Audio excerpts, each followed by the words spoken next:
Welcome dear students in Ritika mathematics class. I hope you all are fit and fine. So students, आज की video में topic होने वाला है exercise 10.3 question number 7, 8 and 9.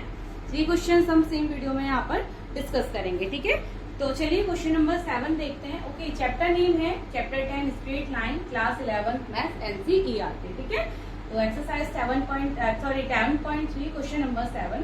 Find equation of line parallel to the line 3x minus 4y plus 2 is equals to 0 and passing through the point this. यानी कि student question को थोड़ा समझते हैं. क्वेश्चन कहता है find equation of line parallel to this line. ठीक है, यानी कि हमने ये लाइन ड्रॉ कर ली. लेट हमारी L1 लाइन और इस लाइन की इक्वेशन है 3x minus 4y plus 2 is equals to 0. हमें फाइंड इक्वेशन ऑफ लाइन जो इस लाइन के पैरेलल है स्टूडेंट. यानी कि अगर हम ये L2 लाइन एक एज्यूम करते हैं तो लेट L2 लाइन क्या है, इस लाइन के पैरेलल है. तो हमें L2 लाइन की इक्वेशन फाइंड करनी है. और L2 लाइन कहाँ से पास हो रही है स्टूडेंट, यहाँ पर कोई पॉइंट अगर हमारा P मान लेते हैं तो ये 2 और 3 है. यानी कि L2 लाइन इस P पॉइंट से पास हो रही है और हमें, और ये पैरेलल है हमारी L1 लाइन की. ठीक है, यानी कि दो इंफॉर्मेशन हमें यहाँ पर दी गई है कि एक तो ये लाइन जहाँ से पास हो रही P पॉइंट यानी कि इस लाइन पे कहीं पर एग्जिस्ट करता है, और L1 लाइन के पैरेलल. और L1 लाइन की इक्वेशन हमें गिवन है स्टूडेंट. ठीक है, तो यहाँ पर L1 L2 क्या है, L1 और L2 क्या है, पैरेलल लाइन है. तो इस लाइन की इक्वेशन हमें फाइंड करनी है. तो यहाँ पर स्टूडेंट हमारे पास दो मेथड होंगे. दोनों मेथड को हम डिस्कस करेंगे. आपको जो इजी लगेगा आप उस मेथड से इस क्वेश्चन को सॉल्व कर सकते हैं. ठीक है, तो पहला मेथड आप देखिए, L1 पैरेलल L2 के है, ये हमारा इसके पैरेलल ये है स्टूडेंट. ठीक है, ये तो हमें गिवन है. जब दो लाइन पैरेलल होती है तो उनके स्लोप क्या होते हैं, तो L1 पैरेलल L2, तो स्लोप ऑफ L1 बराबर क्या हो जाएगा, स्लोप ऑफ L2 लाइन. ये मैं आपको फर्स्ट मेथड से बता रही हूँ.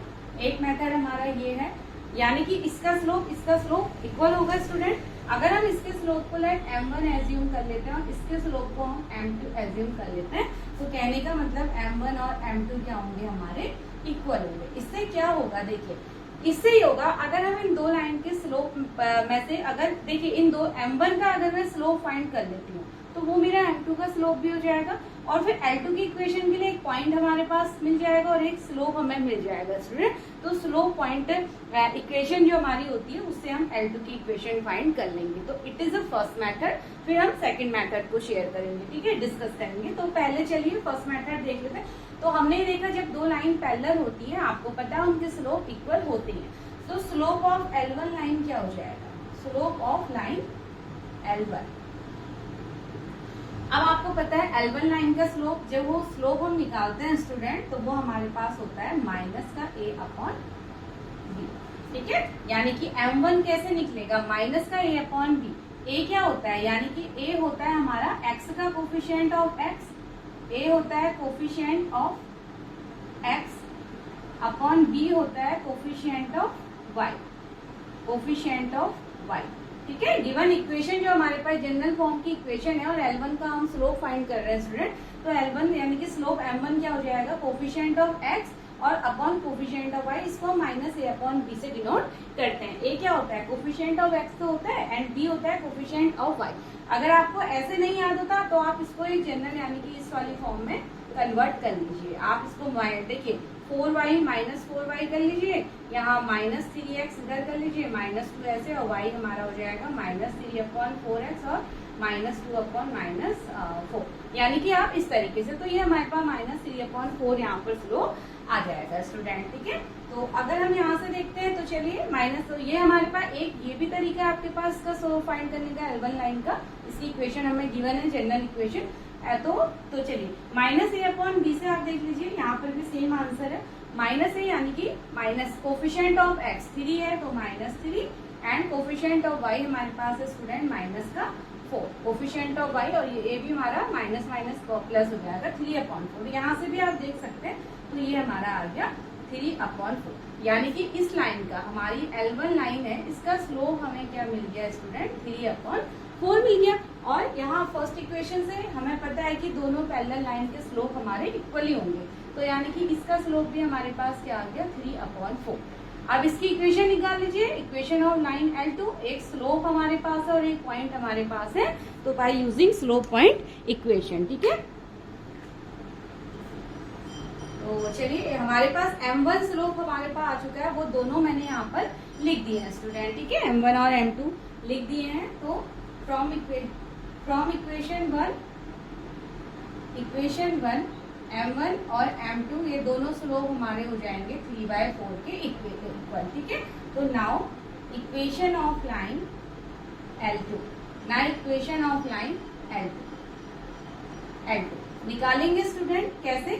M हमें यानी कि स्लोप पता है हमें 3/4 और पॉइंट यानी कि P -2,3 ये हमें पॉइंट पता है। इसको एज्यूम कर लीजिए x1 y1। तो by using slope point equation, क्या होती है slope point? y minus y1 is equal to m x minus xy। ठीक है, ये हमारी इक्वेशन होती है। तो y माइनस y1 हमारे पास है student 3 is equal to m is 3/4 and x minus x1 minus 2, तो ये हो गया -2 इस तरीके से। ठीक है, x1 -2 हमने वैल्यू रख दी, तो ये हो जाएगा y minus 3 is equal to 3/4 और x प्लस 2। आप क्या करेंगे, 4 को यहाँ मल्टीप्लाई कर लीजिए, तो ये मिल गया 4y minus 4 3 is 12 is equal to ये हो जाएगा 3x प्लस 16। ठीक है स्टूडेंट, नाउ x को पॉजिटिव रखना है तो इसको इसकी जगह पे रखते हैं, ये टर्म्स को हम इधर भेज देंगे। तो 3x माइनस 4y प्लस 6 है, ये इधर जाएगा तो हमें प्लस का 18 मिल जाएगा स्टूडेंट। और ये हमारी इस लाइन की यानी कि L2 लाइन की इक्वेशन हमें मिल चुकी है। And this equation is 3x minus 4y plus 18। ठीक है, 3x minus 4y plus 18 is the equation of line L2 which is parallel to this line. ठीक है, तो ये हमारा आंसर है। और एक चीज आप यहाँ, ये तो एक मेथड था, अभी हम सेकंड मेथड को भी यहाँ पर डिस्कस करेंगे। और देखिए स्टूडेंट, जो पैरेलल लाइंस है उनमें इक्वेशन आपको हमेशा ये x का कोफिशिएंट 3 था, यहाँ भी 3 है, y का कोफिशिएंट -4 था, यहाँ भी -4 है। चेंज कहाँ पर होता है? जब दो लाइन हमारी पैरेलल होती है स्टूडेंट, तो केवल कांस्टेंट टर्म चेंज होता है। ठीक है, बाकी यानी कि अगर दो लाइन पैरेलल है तो ये सब कुछ सेम होगा। ax प्लस by, एक का कांस्टेंट c1 हो जाएगा और दूसरी ax plus by plus c2। ठीक है, यानी कि कांस्टेंट वैल्यू चेंज होती है, ये कोफिशिएंट हमारे हमेशा सेम ही होते हैं, चाहे आप इनको लेते हुए इक्वेशन लाइन या आप ये कंपैरिजन में अगर हमने आंसर भी आप देखते हैं तो भी हमें यही फॉर्म मिलती है when two lines are parallel. केवल उसके कांस्टेंट यहाँ 2 है तो यहाँ हमें 18 मिल गया, यानी कि केवल कांस्टेंट पार्ट चेंज होते हैं। तो चलिए, एक मेथड तो ये था। नाउ इसको सेकंड मेथड से भी हम डिस्कस कर लेते हैं। वापस मैं इसको फेयरली फिर से यहाँ पर फॉर्म कर लेती हूँ student. This is the L1 line in which equation of L1 line is 3x minus 4y plus 2 is equals to 0, and this is the L2 line which is parallel to this, and we have only one point which is -2, 3। तो इसकी हमें equation लेनी है। Slope में यहाँ पर लिख लेती हूँ स्टूडेंट। इसका स्लोप हमें m1 मिला हुआ है 3/4 और m2, चलिए अभी हम फिलहाल m1 यहाँ इक्वेशन है तो हम स्लोप ऑलरेडी मैंने यहाँ राइट डाउन कर लिया है। अब सेकंड मेथड क्या है स्टूडेंट? आपको पता है जब दो लाइनें, हमें क्या गिवन है? It is given that, now we are using second method, तो it is given that L1 is parallel to L2। हमें क्या गिवन है? L1 और L2 पैरेलल है। तो when two lines are parallel, when two lines are parallel, then तब क्या होता है स्टूडेंट? उनका a1/a2 इक्वल होता है b1/b2। ठीक है, a1/a2 यानी कि इसकी इक्वेशन का a1 क्या हो गया? x का कोफिशिएंट और दूसरी लाइन का x का कोफिशिएंट, y का कोफिशिएंट और दूसरी वाली लाइन के y का कोफिशिएंट, ये तो इक्वल होते हैं, बट हमारा c1 कांस्टेंट टर्म इक्वल नहीं होती। तो ये हमारे पास थ्योरम होती है पैरेलल लाइंस को लेकर के। ठीक है, तो c1 c2 यानी कि हमारे इक्वेशन इक्वल नहीं होंगे। तो इसको हम लेते हुए, तो इक्वेशन ऑफ फर्स्ट लाइन हमें गिवन है स्टूडेंट, ठीक है, इक्वेशन ऑफ फर्स्ट लाइन, तो equation of line L1, equation of line L1 क्या हो गया, 3x minus 4y plus 2 is equal to 0, ये हमें गिवन है। तो अगर हम यहाँ पर इसको यूज करते हुए देखें तो इक्वेशन ऑफ लाइन L2 क्या हो जाएगी, ये भी हो जाएगी 3x माइनस 4y, यहाँ तक तो सेम है, प्लस इसको आप ले लीजिए, इसको हमने k एज्यूम कर लिया स्टूडेंट, कांस्टेंट अलग होता है, आपको अभी हमने पहले भी फर्स्ट मेथड में भी देखा है। तो दो लाइन जब पैरेलल होती हैं, आप ये थ्योरम को यहाँ पर 10th क्लास की थ्योरम है हमारी, ठीक है, तो ये हमें 10th क्लास में आप ये सारी चीजें पढ़ते हैं पैरेलल लाइंस को लेके, तो कांस्टेंट पार्ट अलग होता है स्टूडेंट। तो यानी कि सेकंड लाइन यानी कि L2 लाइन के लिए जो इक्वेशन है वो ये बन जाएगी, ठीक है, L2 लाइन के लिए इक्वेशन ये बन जाएगी। अब आप देखिए जो हमारी L2 लाइन है वो कौन से पॉइंट से पास हो रही है, P माइनस 2,3, यानी कि L2 लाइन में ही तो ये पॉइंट भी हमारा एग्जिस्ट करता है L2 लाइन में, यानी कि इस इक्वेशन में अगर हम इसको इक्वेशन 2 इसको इक्वेशन 1 लेते हैं स्टूडेंट, तो हमारा जो यानी कि L2 लाइन की इक्वेशन है, L2 लाइन में ही तो हमारा P पॉइंट भी एग्जिस्ट करता है, तो यानी कि ये पॉइंट के कोऑर्डिनेट हमारे L2 की लाइन को क्या करेंगे, सेटिस्फाई करेंगे। तो हम लिखते हैं पॉइंट P यानी कि माइनस 2,3 is passing through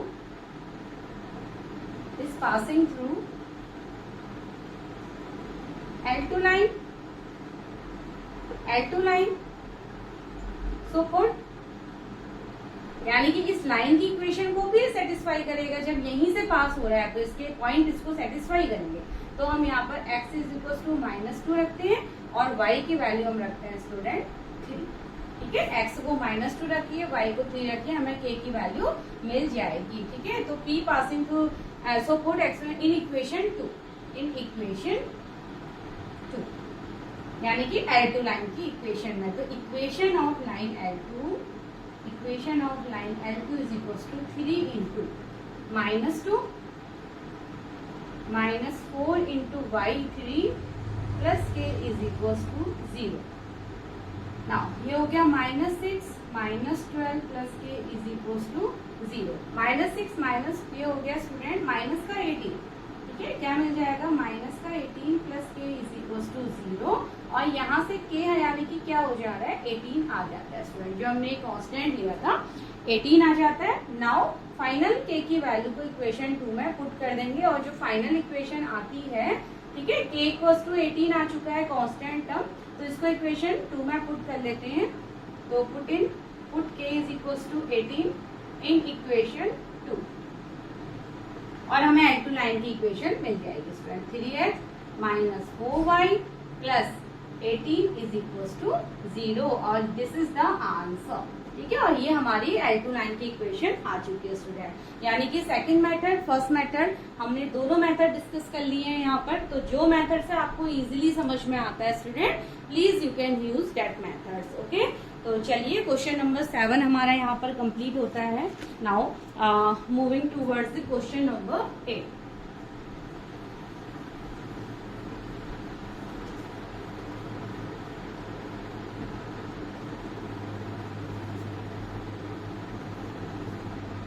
चलिए क्वेश्चन नंबर 8 है, find the equation of the line, find the equation of the line perpendicular to the line x minus 7y plus 5 is equals to 0 and having x intercept, और हमें यहाँ पर and having x intercept भी हमें given है, and having x intercept, ठीक है, 3 x intercept 3। तो चलिए एक बार पहले क्वेश्चन को हम यहाँ पर थोड़ा सा समझ लेते हैं स्टूडेंट, ठीक है। हमें दिया है find the equation of line perpendicular this line, हमें एक इक्वेशन ऑफ लाइन फाइंड करनी है स्टूडेंट जो परपेंडिकुलर है, यानी कि ये अगर मैं लाइन ड्रॉ करूं, ये अगर मेरी ये लाइन है स्टूडेंट हमारी x माइनस 7y प्लस 5। अच्छा, दूसरी बात है कि x से इंटरसेप्ट फाइंड करने को भी दिया हुआ है, तो हम इसको कार्टेशियन प्लेन में इसको फॉर्म करेंगे। हमें यहाँ पर एक्सिस भी ड्रॉ करने होंगे स्टूडेंट, ठीक है। तो चलिए,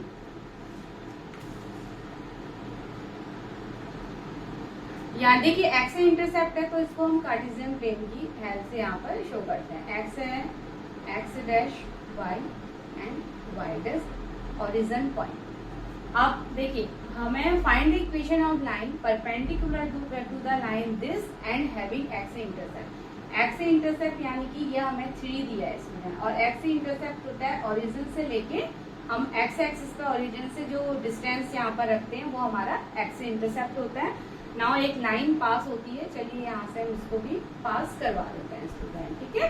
और इस लाइन की इक्वेशन हमारे पास है x minus 7y plus 5 is equal to 0। यानी कि अगर हम ये लाइन की मेरे पास इक्वेशन है और मेरे पास x से इंटरसेप्ट फाइंड है, तो find the equation of line perpendicular to the line this and having x से इंटरसेप्ट। यानी कि इस x से अब कोई हम अब यानी कि स्टूडेंट यहाँ पर आप देखिए, याद कीजिए कि क्या करेंगे, ये हमें देखिए जो हमें दिया था वो हमने यहाँ पर रिप्रेजेंट कर लिया है।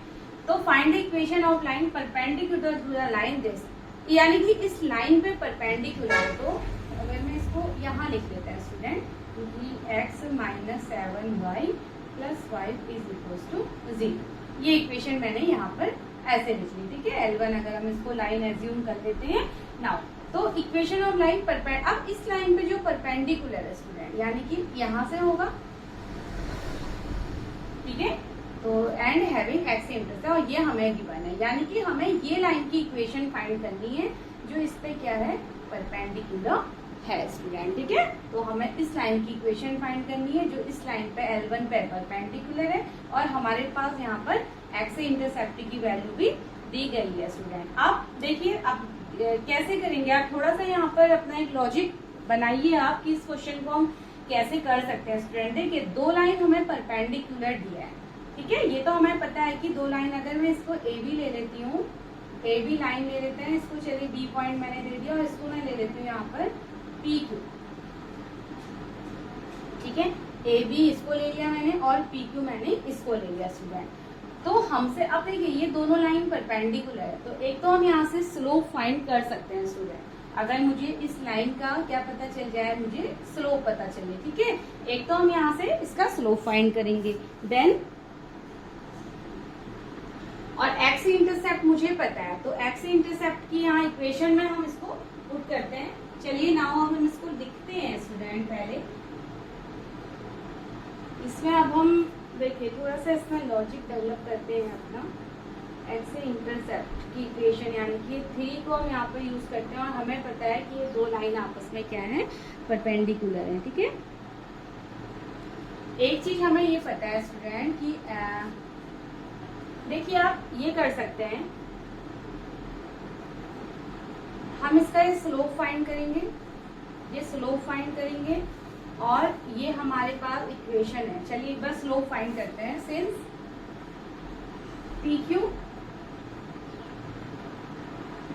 PQ परपेंडिकुलर इज AB, ठीक है।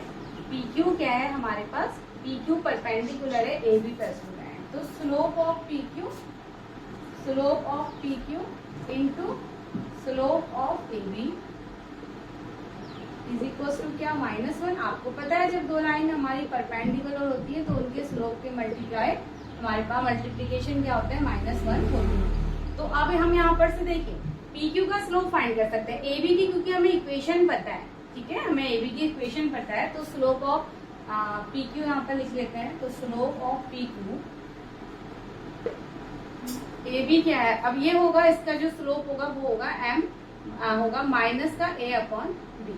M होगा माइनस का A अपॉन B, जहाँ A होता है x का कोफिशिएंट और B होता है y का कोफिशिएंट स्टूडेंट। तो माइनस का A अपॉन B, यानी कि A का कोफिशिएंट क्या है यहाँ पर 1, माइनस का 1 अपॉन ये है माइनस का 7। Is equal to minus one. तो माइनस माइनस कैंसिल हो जाएंगे, तो स्लोप ऑफ पी क्यू क्या हो जाएगा, ये यहाँ चला जाएगा तो माइनस का 7, ठीक है। 1/7 इक्वल टू 7 यहाँ चला जाएगा तो माइनस का 7, यानी कि एक तो हमें इस पी क्यू लाइन का स्टूडेंट इसका हमें स्लोप पता लग चुका है, इसका स्लोप माइनस का 7, ठीक है। स्लोप हो गया इसका माइनस का 7। नाउ माइनस का 7 एंड देन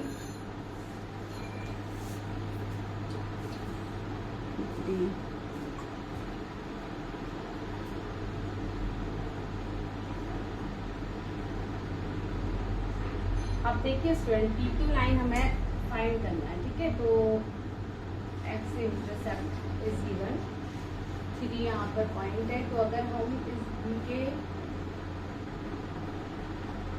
पॉइंट्स को अगर हम यहाँ पर देखते हैं और परपेंडिकुलर डिस्टेंस यानी कि स्लोप ऑफ हमने इसका निकाला। नाउ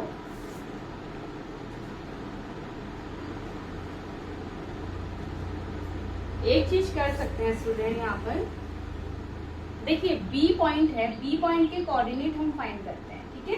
क्योंकि अगर हमारे पास यहाँ देखिए बी पॉइंट के कोऑर्डिनेट हम फाइंड करेंगे तो ये हो जाएगा 3,0, 3,0, ठीक है। बी पॉइंट हमारा हो जाएगा 3,0 और इस लाइन का हमें पॉइंट पता है और इस लाइन का हमें यानी कि बी पॉइंट हमें पता चल गया 3,0 और ये लाइन हमारी पास होती है स्टूडेंट यहाँ पर इस लाइन से, यानी कि ये पॉइंट हमारा इस L1 लाइन पे ही हमारा ये पॉइंट है, तो ये सेटिस्फाई करेगा यानी कि 3,0 को, ठीक है। तो -7 हम यहाँ पर रखते हैं, स्लोप ऑफ ये हमने फाइंड कर लिया है स्टूडेंट। नाउ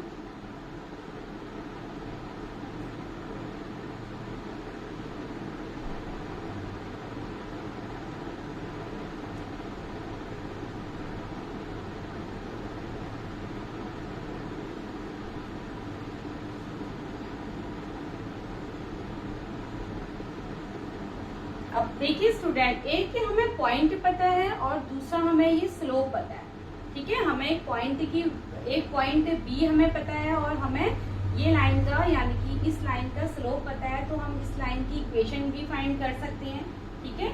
अब बी पॉइंट हमारा यहाँ पर है, तो ये पॉइंट हमारा इस लाइन पे यानी कि इस लाइन से एक पॉइंट हमें पता है इस लाइन पे, ए बी लाइन का आपको पता है ना कि जब कोई लाइन हमारी ये होती है यानी कि एक लाइन हमारी ये है, इस पे अगर कोई भी पॉइंट है वो कहीं पर भी अगर होता है और हमें ये परपेंडिकुलर लाइन है अगर हमारी है, ठीक है। ये लाइन जिस लाइन पे परपेंडिकुलर है उसका कोई एक पॉइंट और अगर इस गिवन लाइन का आपको एक वो पता है, अगर स्लोप पता है तो स्लोप पॉइंट इक्वेशन से हम यहाँ पर यूज कर सकते हैं। तो एक बार इसको देख लेते हैं, ठीक है। तो now equation of line P Q, equation of line P Q, इस पी क्यू लाइन की इक्वेशन, स्लोप हमारे पास m है -7, ठीक है, -7 और पॉइंट B हमारे पास है 3,0 और which is equal to x1 and y1। तो बाय यूजिंग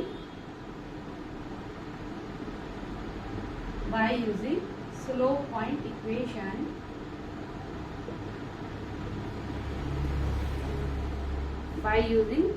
पॉइंट इक्वेशन चलिए निकाल लेते हैं। हमें पता है स्लोप पॉइंट होता है y minus y1 is equal to m x minus x1। तो y माइनस y1 0 है, m है -7 और x माइनस x1 इज -3। तो y is equal to -7x plus 21। तो स्टूडेंट हमारी जो इक्वेशन आ रही है वो है 7x plus y, minus y minus 21 is equal to 0। और ये हमारी इस पी क्यू लाइन की इक्वेशन आ चुकी है, ठीक है। पी क्यू लाइन की इक्वेशन आ गई स्टूडेंट 7x माइनस y और माइनस 21 इज इक्वल टू 0, इस लाइन की इक्वेशन। तो ये था हमारा question number 8। Now question number 9,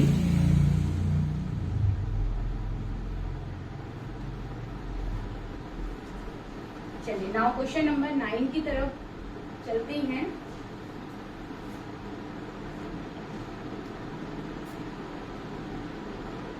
find the angles between, find the angles between the lines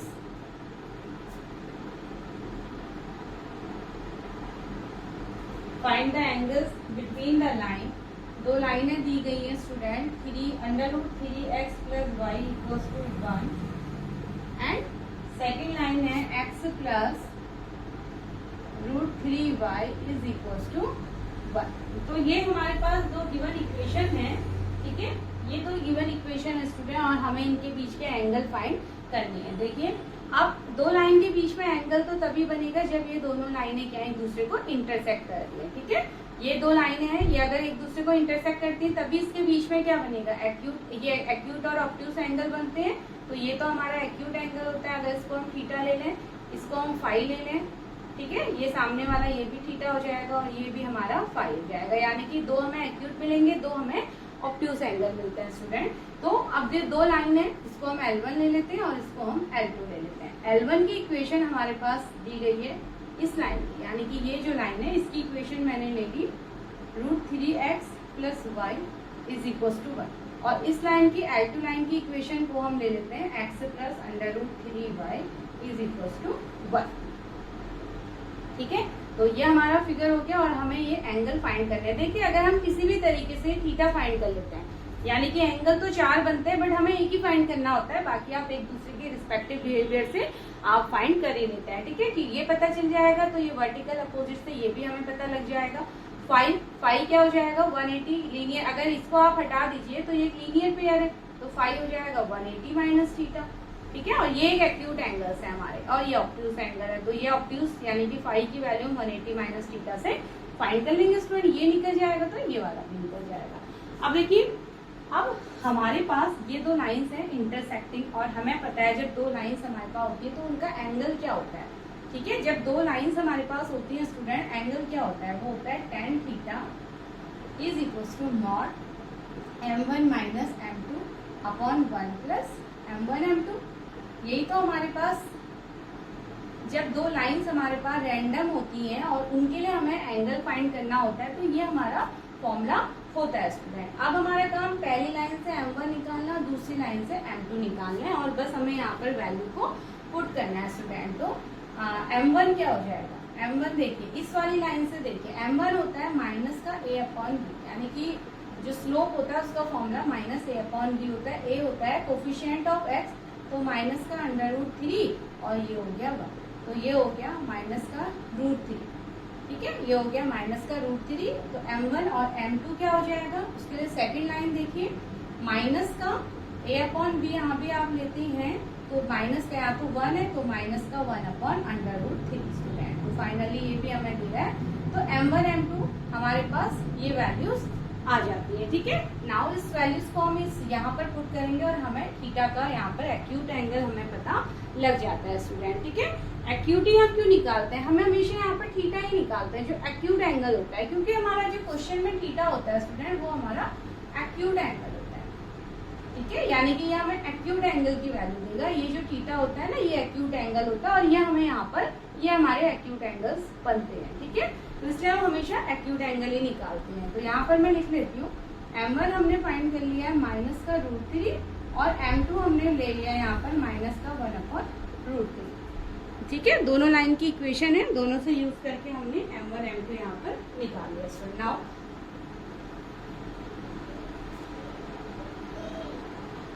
यहाँ पर वैल्यू को पुट कर लेते हैं स्टूडेंट। तो ये हो जाएगा tan थीटा = मॉड के अंदर m1 यानी कि -√3 माइनस का, देखिए ये भी माइनस है ये भी माइनस है, तो प्लस हो जाएगा +1/√3 एंड अपॉन में ये हो जाएगा 1 + -√3 इंटू -1/√3, 3। तो tan थीटा, इसको अभी हम एज इट इज रहने देते हैं, डिनोमिनेटर को हम पहले यहाँ पर सॉल्व कर देते हैं। देखिए √3 से ये √3 कैंसिल हो जाएगा, माइनस माइनस प्लस हो जाएगा स्टूडेंट, तो आपको मिलेगा 1 + 1 यानी कि 2। ठीक है, तो tan थीटा। अब हम यहाँ पर √3 को आप एलसीएम ले लीजिए, √3 हमने एलसीएम लिया तो ये क्या हो जाएगा हमारे पास √3 यानी कि एलसीएम लेके पूरा यहाँ पर सॉल्व हो जाएगा स्टूडेंट, तो ये हो जाएगा -√3 इंटू √3 इंटू √3, तो माइनस का 3 और प्लस का 1 एंड अपॉन में 2। ठीक है, again tan theta is equal to ये मॉड का ये -2 होगा, -2 अपॉन √3 एंड अपॉन में 2 अपॉन में 2। 1 यहाँ हो गया, 2 यहाँ, तो 2 से 2 हो जाएगा कैंसिल स्टूडेंट, और क्या रहता है माइनस का 1 अपॉन √3, यानी कि जब हमने फाइनली सॉल्व किया tan थीटा आता है माइनस का 1 अपॉन √3।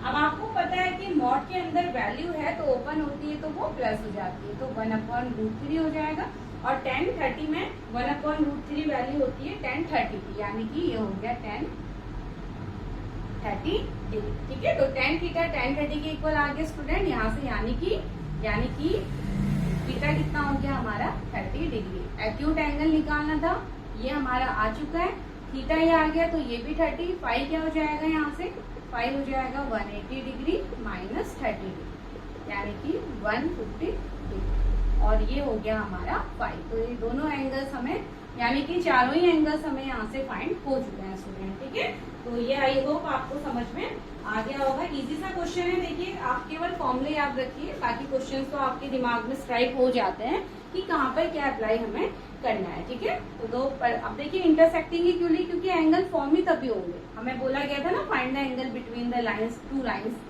तो 2 लाइन जब इंटरसेक्ट करेंगे एंगल तो बनेंगे ही तभी स्टूडेंट। ठीक है, तो इसलिए इंटरसेक्ट हमने इस तरीके से इसको इंटरसेक्ट करवाया था, और ये पॉइंट पे 4 एंगल हमें मिले, और हमने अपना जो 2 लाइंस के लिए हमारे पास एंगल फाइंड करने का फॉर्मूला होता है tan theta is equal to m1 minus mod में, तो ये हमने निकाला m1 m2 दोनों लाइंस के स्लोप हमने फाइंड कर लिए, और फाइनली एंगल हमारे आंसर में मिल जाते हैं स्टूडेंट। तो चलिए क्वेश्चन नंबर 9 तक हमने इस वीडियो में कवर किया है।